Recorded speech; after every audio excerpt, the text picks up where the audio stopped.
감사합니다. 우리에게 또 이 추석 명절을 통해서 이렇게 가족들과 만나서 행복한 시간을 보낼 수 있다는 것이 얼마나 감사한지 모릅니다. 또 우리 할렐루야 성가대에서 사랑에 대해서, 우리 하나님의 사랑에 대해서 가장 소중하다 말씀 주셨는데, 우리 주님께서 지금 예루살렘을 향해서 올라가고 계십니다. 왜냐하면 그 하나님의 사랑을 실천하기 위해서, 바로 십자가에서 죽으시기 위해서 우리가 부른 그 찬양 그대로 오래 참으셨기 때문에 그 사랑을 실천하실 수 있었던 거예요.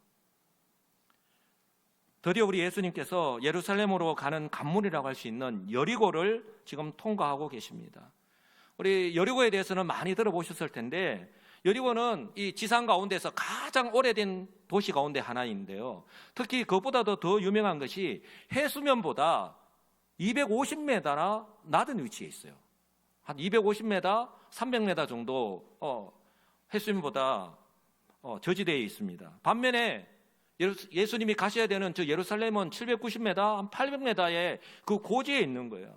그러니까 이 여리고를 통과해서 예루살렘으로 간다는 것은 약 1000m에서 1100m의 산을 등산하는 것과 마찬가지예요. 뭐 요즘으로 치면 우리 자가용을 타고 그 정상에 있는 주차장까지 딱 가서 사진 딱 찍고 오면 얼마나 좋겠습니까?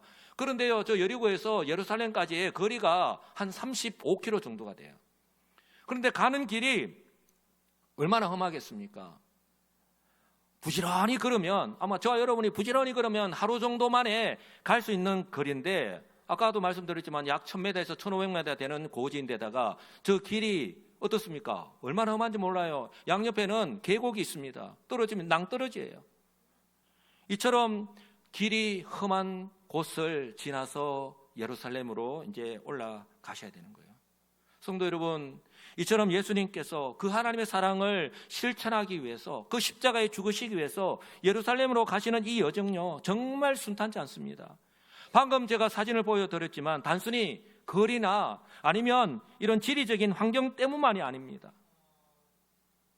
믿고 기대하였던 우리 제자들, 아직 믿음이 없고요, 미성숙하였기 때문입니다. 이것은 지난 주일에도 계속해서 살펴보았지만, 그런 제자들의 모습을 봤을 때 우리 예수님의 마음이 그렇게 편치 않았을 거예요. 왜냐하면 이제 며칠 후면 우리 예수님은 자신의 사명을 마치고 제자들 곁을 떠나야 합니다. 그런데 그런 제자들의 모습을 볼 때에 얼마나 마음이 좋지 않겠어요. 그러나 우리 주님 예루살렘에 올라가셔서 그 하나님의 사랑을 이제는 실천해야 되니까, 마지막 사명을 감당해야 되니까 우리 예수님은 그 마음을 다잡으시고 끝까지 사명을 포기하지 않으시고 그 예루살렘을 향해서 걸음을 한 걸음 한 걸음 옮기고 계십니다. 그런데요, 성경을 보면 바로 그때 예수님께서 여리고를 지나가실 때를 학수고대하면서 기다린 사람들이 있습니다. 놀랍게도 그 사람은요, 앞을 보지 못하는 맹인 두 사람이에요. 누가복음에서는 한 맹인이라고 말씀을 하고 있고, 마가복음에서는 뭐 설교를 몇 번 들었을 텐데 그 두 사람 중에 한 사람이 바로 디메오의 아들인 바디메오라고 하는 사실을 우리는 잘 알고 있습니다. 그런데요, 이 두 사람이 바로 이 여리고 길목에서 우리 예수님 지나가실 때에 예수님을 기다리고 있었다라고 하는 사실을 아는 사람은 아무도 없습니다. 두 사람이 예수님께서 지나가실 때에 큰 소리로 그 예수님을 부르짖기 전까지는 아무도 몰랐습니다. 중요한 것은 바로 두 맹인과 예수님과의 이 만남이, 그리고 기적의 역사가 우연히 일어난 것이 아니라 바로 이 두 사람이 예수님을 만날 기회를 놓치지 않았기 때문이다라고 하는 사실입니다. 저는 이 말씀을 우리가 정말 많이 읽었잖아요. 저도 이 말씀을 가지고 설교를 참 많이 했는데, 이번에 설교를 준비하면서 이 두 맹인의 모습을 보면서 정말 지혜로운 사람이구나 하는 사실을 다시 한 번 더 깨닫게 되었습니다. 왜냐하면 지금 예수님 곁에는 수많은 사람들이 에워싸면서 예수님과 함께 동행하고 있습니다. 그렇게 따라다녔음에도 불구하고, 예수님께로 나아갈 수 있는 수많은 기회가 있었음에도 불구하고 그들에게는요, 이 두 사람처럼 반드시 예수님을 만나야 한다라고 하는 그런 간절함이 없었고, 그 간절함으로 예수님을 찾지도 않았고, 그렇게 예수님의 이름을 부르지도 않았다라고 하는 사실이에요. 아마 이 두 맹인들 역시 예수님께서 여리고를 지나가실 때에 평소와 같이 아무것도 하지 않은 채로 그저 그 자리에 앉아 있었다면 아무런 일도 그 어떤 기적도 일어나지 않았을 것입니다. 여전히 오늘도 어제와 동일하게 다른 사람의 도움을 받아서 많은 사람들이 다니는 길목에 앉아서 그저 지나가는 사람들에게 구걸을 하면서 살아갔을 것입니다. 바로 지금까지 이 두 사람은 이렇게 살아왔습니다. 왜 그럴까요? 우리 참 환경 탓 많이 하잖아요. 환경이 바뀌고 나면 내가 이렇게 할 수 있을 텐데 내가 그렇게 하겠습니다 라고 많이 하는데 이 두 사람들 역시 그들 앞에 놓인 자신의 힘으로 아무리 노력을 해보아도 바꿀 수 없는, 변하지 않는 그런 환경 때문이었을 거예요. 그러니 그 환경 앞에서 자신이 할 수 있는 것이, 더 이상 자신이 할 수 있는 것이 없다라고 생각을 하고 그냥 포기한 채로 변하지 않는 그런 모습 가운데서 체념하면서 살아갔던 것입니다. 그러다가요, 바로 예수님에 대한 소문을 들었습니다. 어떤 소문요? 예수라고 하는 사람이 죽은 사람도 살린다 하더라. 그리고 귀신도 내쫓았다고 하더라. 그리고 우리와 같이 이 맹인의 눈도 뜨게 해 주셨다라고 하는 그런 소문을 들은 거예요. 그런데요, 이 소식은요, 그들에게 위로가 되고 또 힘이 되기에 충분했습니다. 왜냐하면 이 두 사람에게는 그 소문이 그저 소문이 아니라 복음으로 들렸기 때문입니다. 할렐루야. 저는 이것이 은혜라고 생각합니다. 왜냐하면 그 소문을 듣는 순간 나도 예수님을 만나면 눈을 뜰 수 있겠다라고 하는 소망과 기대를 가지게 되었기 때문이에요. 우리도 어떤 그런 마음이 생기면 그때부터 마음가짐이 달라지잖아요. 그때부터 이 두 맹인은 예수님에 대한 소식을 귀 기울여 들었을 거예요. 예수님에 대한 소식을 또 들리지 않는가? 그리고 혹시라도 예수님이 여리고를 지나가신다는 소식을 들은 것이 없냐라고 아마 주변에 있는 사람들에게 물었을 거예요. 관심이 바뀌게 되는 것입니다. 그러던 중에 예수님께서 여리고를 지나가신다라고 하는 소식을 들었던 것입니다. 그때부터 이 사람들은 얼마나 바빴겠습니까? 사랑하는 성도 여러분, 이 두 사람이요, 이 시간을 얼마나 학수고대하면서 기다렸겠습니까? 어떤 마음인지 아십니까? 이 기회를 결코 놓쳐서는 안 된다, 다시는 기회가 없다라고 생각을 하고 그렇게 배수진을 치고 기다렸을 거예요. 아마 여리고에서 예루살렘으로 지나가는 딱 길목에 딱 앉아서 기다리고 있었을 것입니다. 사랑하는 성도 여러분, 이처럼 그들은요, 예수님을 만나기 위해서 적극적으로 행동했습니다. 그저 마음만이 아니라 몸이 움직인 거예요. 행동으로 옮겼다라고 하는 사실입니다. 더 이상 지금까지 살아왔던 자신의 익숙한 모습에 머물러 있지 않았습니다. 바로 예수님을 만나야지만이 자신의 문제를 해결할 수 있다라고 생각하였기 때문입니다. 그저 이 두 사람을 바라본 사람들, 다른 사람들은요, 이 두 사람, 두 맹인이 어제와 동일하게 그 자리에 나와 있는 줄 알았을 거예요. 그러나 그들은 어떻습니까? 오늘은 분명한 목적을 가지고 간절히 사모하는 마음으로 예수님을 만나야 한다. 그 예수님을 만나기 위해서 지금 그 자리에 나와 있었던 것입니다.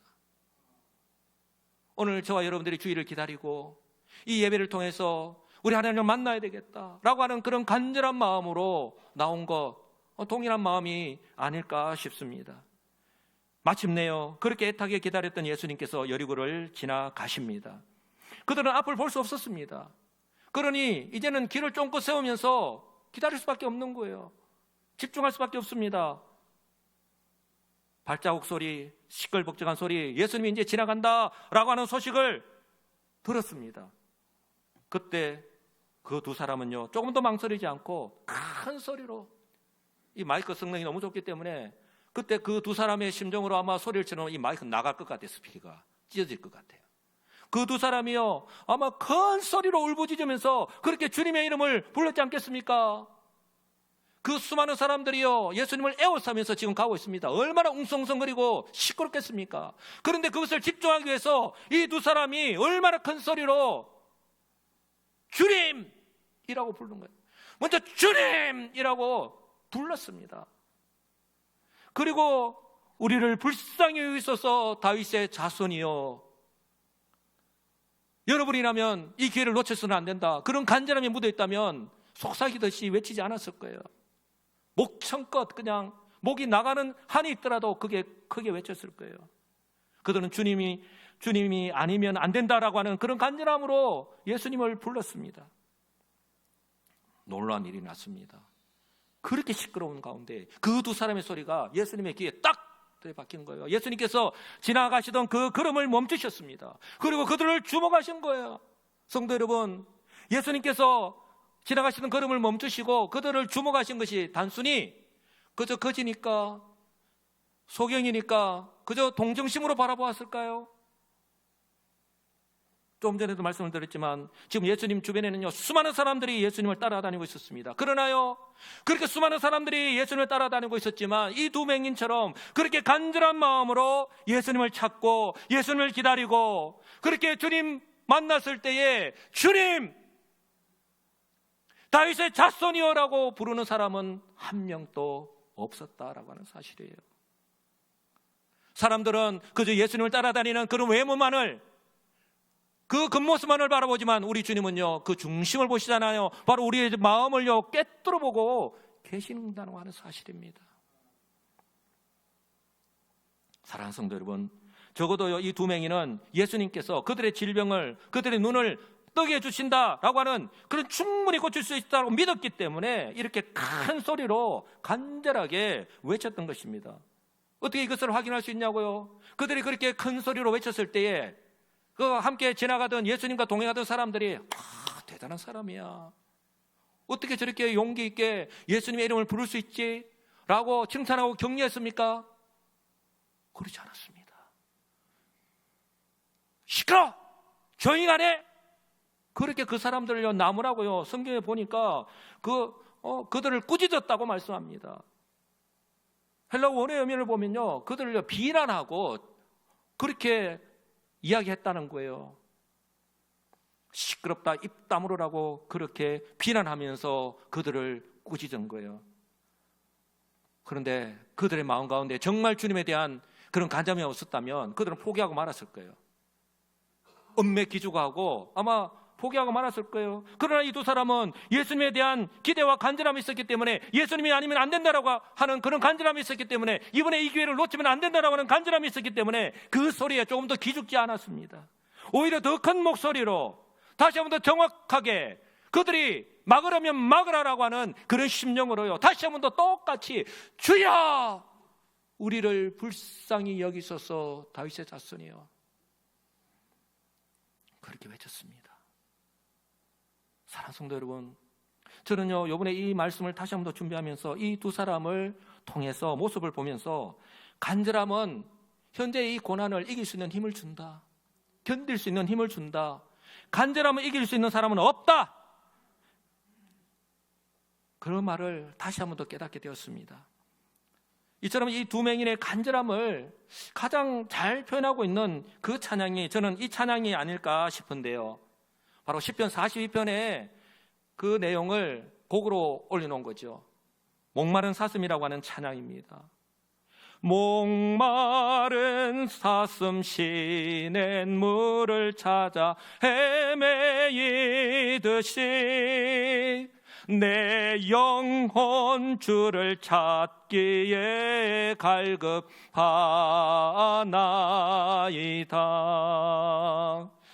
주님만이 나의 힘, 나의 방패, 나의 참 소망. 아멘이십니까? 예, 주님만이 나의 참 소망이시다.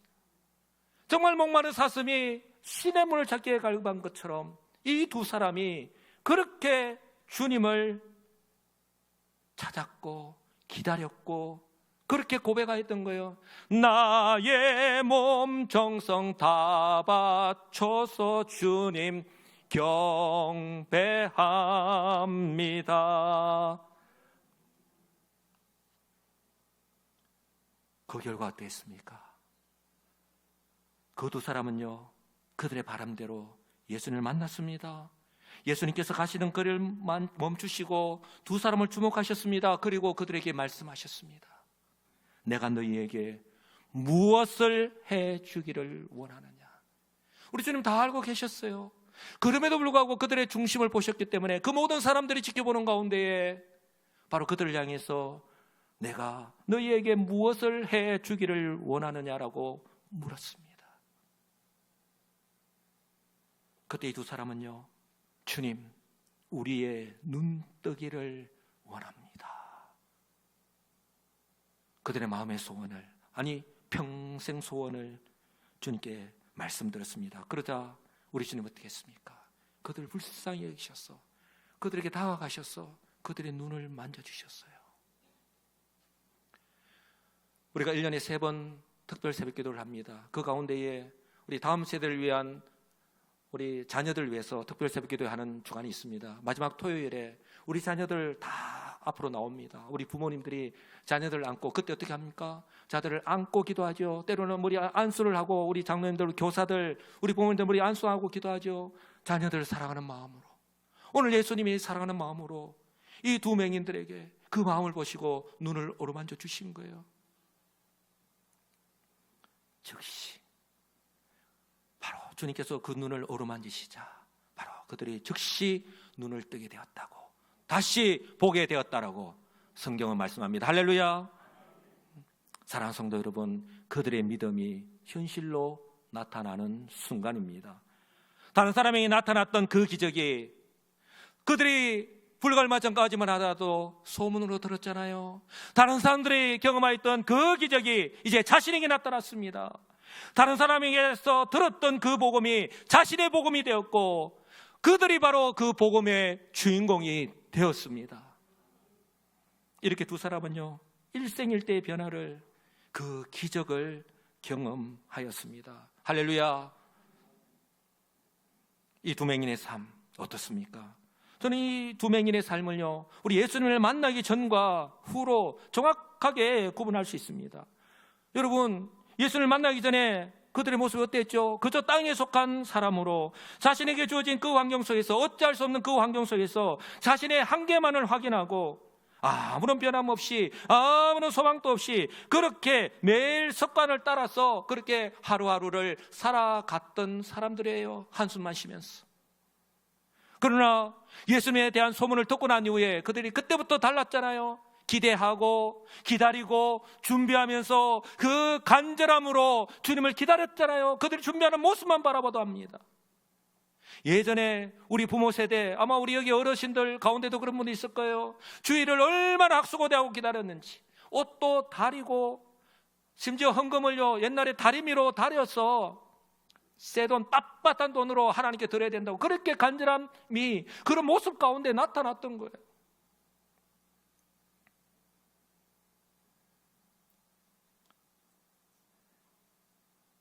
그러나요, 이처럼 오늘 예수님 만난 후에는 어떻습니까? 누가복음에는요, 우리 주님께서 그들의 믿음을 보시고 그들을 구원했다라고 말씀합니다. 단순히 눈만 뜨게 해주신 것이 아니라 그들의 영혼까지 구원받았음을 우리는 성경을 통해서 알 수 있습니다. 이처럼 예수를 만난 후에는 하늘에 속한 사람으로 예수님을 따르는 제자의 삶을 살았습니다. 육신의 눈을 뜨는 기적을 경험한 것으로 그저 만족하면서 살아가지 않고 그들의 인생을 바꾸신 그 예수님을 이제는 전하면서 살아가는 사람이 되었습니다. 그래서 그들이 눈 뜨고 난 뒤에 성경을 보면 예수님을 따랐다라고 말씀을 하고 있습니다. 그런데 놀라운 건 뭔지 아십니까?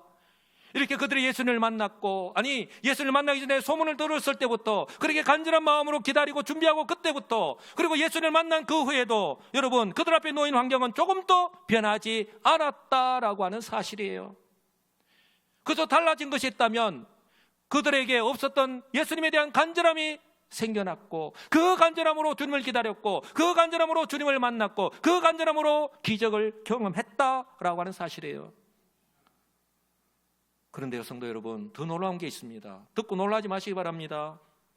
이 두 맹인이 예수님을 만나서 인생이 바뀐 것처럼 저와 여러분들 역시 예수님을 만나서 인생이 바뀌었습니다.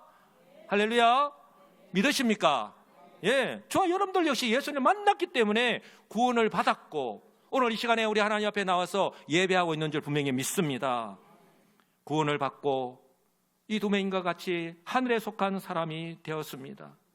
그러나요, 그 두 맹인처럼 우리가 예수를 믿고 하늘에 속한 사람이 되었고 천국 백성이 되었다라고 하는 그 사실 외에 우리 앞에 놓인 환경은 조금도 변하지 않았잖아요. 예수를 믿고 지금까지 이 세상에서 살아갈 때에 정말 환경이 하나도 변하지 않았어. 아니면 더 어렵고 힘들어졌을 수도 있습니다.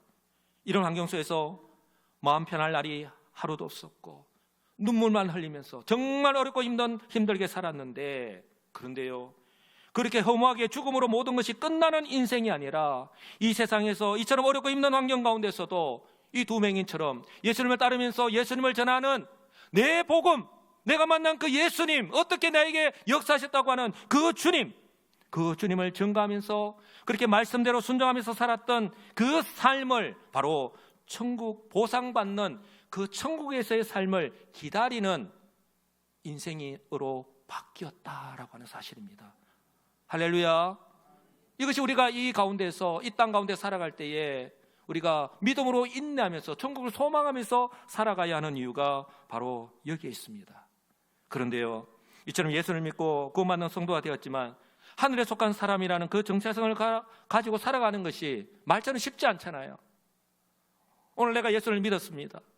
구원을 받았습니다. 그렇다면 나도 정말 딱 변화되어서 그렇게 딱 변화된 삶의 모습으로 살아갈 수 있다면 얼마나 좋겠습니까? 우리는 이것을 제자들의 그 3년 동안의 삶을 예수님이 지금 마지막 십자가를 지고 지기 위해서 가시는데 변화되지 않는 제자들의 모습을 통해서 우리는 잘 지켜보았습니다. 이것은요, 저와 여러분의 삶을 통해서 우리도 또한 너무나도 잘 알고 있잖아요. 현실은 변한 것이 하나도 없습니다. 나를 둘러싸고 있는 환경도 그대로입니다. 그러니 이 두 맹인처럼 확실한 믿음 위에서 간절한 마음으로 주님께로 나아가는 것이 필요합니다. 할렐루야. 이 두 맹인처럼 간절함을 가진 사람들은요, 무슨 일이든지 쉽게 포기하지 않습니다. 우리 세상에서도 이런 말이 있잖아요. 공짜는 없다. 네? 공짜는 없다라는 말이 있듯이 바로 우리에게도 그런 삶을 위해서 많은 노력과 그런 시간들이 필요하다라고 하는 사실입니다. 혹시 우리 지금 예배를 드리는 우리 성도들 가운데에 매일 전화를 하거나 또한 우리 카톡을 비롯해서 SNS를 주고받고 또한 일주일에 한두 번이라도 만나서 식사를 하거나 아니면 차를 마시면서 일상을 공유하는 성도들이 있다면 정말 행복한 성도들입니다. 아마 그 시간을 만났을 때에 지루하다, 지겹다, 왜 이리 시간이 안 가지 하면서 이렇게 시계를 보는 사람은 아무도 없을 거예요. 아마 시간이 가는 줄 모를 거예요. 그렇게 이야기꽃을 피울 거예요. 어쩌면 가족보다도 남편보다도 아내보다도 자식하고도 더 정겹게 이야기꽃을 피우는지도 모릅니다. 그렇지 않은가 보네요. 심지어 함께 여행을 다닐 정도로 그렇게 익숙하고 편한 사이가 되었다라고 하는 사실이에요. 그런데 이런 관계는 내가 우리 여수시민교회에 등록을 하고 새 가족이 되었다라고 해서 구역의 식구가 되었다라고 해서 저절로 되는 게 아니잖아요. 만남을 거듭하고 많은 시간들을 함께 하면서 이야기를 나누고 그렇게 서로를 알아가고 이해하는 시간과 과정을 거쳤기 때문일 거예요. 저는 하늘에 속한 성도로서 하나님과의 관계 또한 마찬가지가 아닐까 싶습니다. 분명한 것은 하나님은 언제든지 오늘 예수님께서 그 두 사람이 주님께로 나와왔을 때에 그렇게 마음을 활짝 열고 그 두 사람을 품에 안아주셨던 것처럼 우리 하나님은 언제든지 그 만남의 시간을 환영하고 기다리고 계신다라고 하는 사실입니다. 성도 여러분, 언제든지 마음문을 열고 그 말씀의 자리, 기도의 자리로 나아가신다면 우리가 생각하는 것 이상으로, 우리가 기대하는 그 이상으로 훨씬 빨리 하나님과 가까워질 줄 믿으시기 바랍니다. 만나면 만날수록 좋은 친구, 만나면 만날수록 점차 자신의 속사람이 변하게 될 거예요. 점차 자신의 생각도 바뀌게 될 거예요. 나 중심에서 하나님 중심으로. 또한 만나면 만날수록 바라보는 것이 변하게 될 것입니다. 이 세상 중심에서 하나님 중심으로. 사랑하는 성도 여러분, 저와 여러분들 지금 어떤 시대적 환경 속에서 살아가고 있습니까? 어느새요 절실함과 간절함이 점점 사라져가는 시대를 지금 이제 저와 여러분들이 살아가고 있습니다. 너무 풍요롭기 때문에, 내가 너무 많은 것을 가지고 있기 때문에, 내가 살아가는데 불편함이 없기 때문에 이런 절실함과 간절함이 어느새 우리에게서도 사라져 버렸는지도 모르겠습니다. 저와 여러분들에게 이런 간절함이 있는지 모르겠습니다. 그런데 있었잖아요. 평안할 때보다는 내가 어렵고 힘들 때, 그것이 건강의 문제든 자녀의 문제든 가족의 문제든 그 어떤 문제든 간에 그런 어려움이 있을 때, 내가 간절함이 있을 때에 우리 주님께로 나아갔지 않습니까? 그 간절함이 주님께로 인도하지 않았습니까? 그런데 지금 저와 여러분들의 모습 가운데 그런 간절함이 있습니까? 저 여러분들에게 이 여리고의 두 맹인처럼 예수님이 아니면 안 된다라고 하는 그런 간절함, 그런 절실함이 있다면 바로 지금이 기회라고 하는 사실을 다시 한번 더 깨닫게 되고, 그리고 그 기회를 놓치지 않을 줄 분명히 믿습니다. 그 누구도요, 그 어떤 환경도요, 예수님께 나아가는 것을요 막을 수 없습니다. 지금 현재 아무리 어렵고 힘든 환경 속에서 내가 살아가고 있다라고 하더라도 결코 포기하지 않을 것입니다. 왜냐하면 이 두 맹인처럼 이미 예수님이 내 마음 가운데 딱 자리 잡고 있기 때문입니다. 제가요 이번에 이 설교를 준비하면서 일주일 동안 계속 고민하면서 깊이 묵상하면서 설교를 준비하는 가운데 문득 제 대학 시절의 모습이 떠올랐습니다. 그때는 정말 간절함이 있었는데, 그때 제가 대학 시절에 어떻게 생활했는지 우리 성도님들 잘 모르시잖아요. 정말 간절함이 있었습니다. 간절한 마음으로 매일 새벽을 깨웠고, 그렇게 기도실에서 기도를 했고, 심지어 학교에서 우리 제9시 기도 시간에 제자들처럼 오후 3시입니다. 그 오후 3시 시간에 우리 둘러서 기도회로 만들어서 그렇게 기도회를 인도했었습니다. 그렇게 간절하게 하나님께 부르짖었는데, 하루에 잠은 3-4시간밖에 자지 못하고 제대로 먹지 못하고, 그러니 지금은 제가 좀 얼굴이 그래도 좀 봐줄만 하잖아요. 아직 아닙니까? 지금 봐줄만 하지 않다라고 한다면 제가 지금 이야기하면 부끄러운데, 그때는요 잠을 3-4시간 산다고 한번 생각해 보십시오. 제대로 먹지 못한다고 생각해 보십시오. 얼굴이 시커맸습니다. 제 아내가 그 증인입니다. 옷은 단벌 씻사지요. 얼굴은 시커멓지요. 그러니 참 볼품이 없었습니다. 그런데요 너무나도 감사한 것은 그때는 그 간절함 때문에 하나님의 살아계심을 제가 경험하였고, 정말 하나님의 그 은혜 안에서 살았던 때입니다. 그 능력을 경험하면서. 아마 성도님들도 그럴 때가 있었을 거예요. 고개 끄덕끄덕 하시는 분들은 아마 그때가 생각났을 거예요. 아마 우리 성도님들도 그런 때가 있었을 거예요. 그런 간절함으로 그 하나님의 은혜를, 내가 비록 살 때는 살아가는 것은 힘들었지만 그런 하나님의 그런 능력을 경험하였던 때, 저는 지금은 담임 목사가 되어서 8년 동안 정말 최선을 다해서 섬기고 있는데, 그러니 돌아보니까 어느새 그때의 그 간절함이 사라져버린 채 살아가고 있는 제 모습은 아닌지 다시 한 번 더 깨닫게 되었습니다. 성도 여러분, 저 자신부터 다시 한번 간절함을 회복하고 그 간절한 마음으로 다시 주님의 이름을 부르려고 합니다. 그래서 그때 그 은혜를 베풀어 주시고 능력으로 역사하셨던 그 하나님을 다시 만나기를 원하십니다. 우리 성도님들 어떻습니까? 성도님들 혹시 내 마음 가운데 나에게서 간절함이 사라져버렸다면 그 간절함을 회복하시기 바랍니다. 간절함이 있는 사람은요 무슨 일이든지 쉽게 포기하지 않습니다. 바라기는 이 두 맹인처럼 그 절박함, 그 간절함, 주님이 아니시면 안 됩니다 라고 하는 그런 마음으로 주님께로 나아가시고, 그리고 그 간절함으로 주님의 이름을 부르시는 성도들이 되시기 바랍니다. 그럴 때 두 맹인처럼 불가능하게만 보였던 그 문제가 바로 해결이 되는 그런 은혜를 경험하게 될 줄 분명히 믿습니다. 오늘 또 그리고 내일 또 우리의 남은 인생을 이처럼 하나님의 그 은혜를 정말 간절함으로 주님께로 나아가서 경험하면서 살아가시는 복 있는 우리 성도들이 다 되시기를 우리 주 예수 그리스도의 이름으로 간절히 축복합니다. 아멘.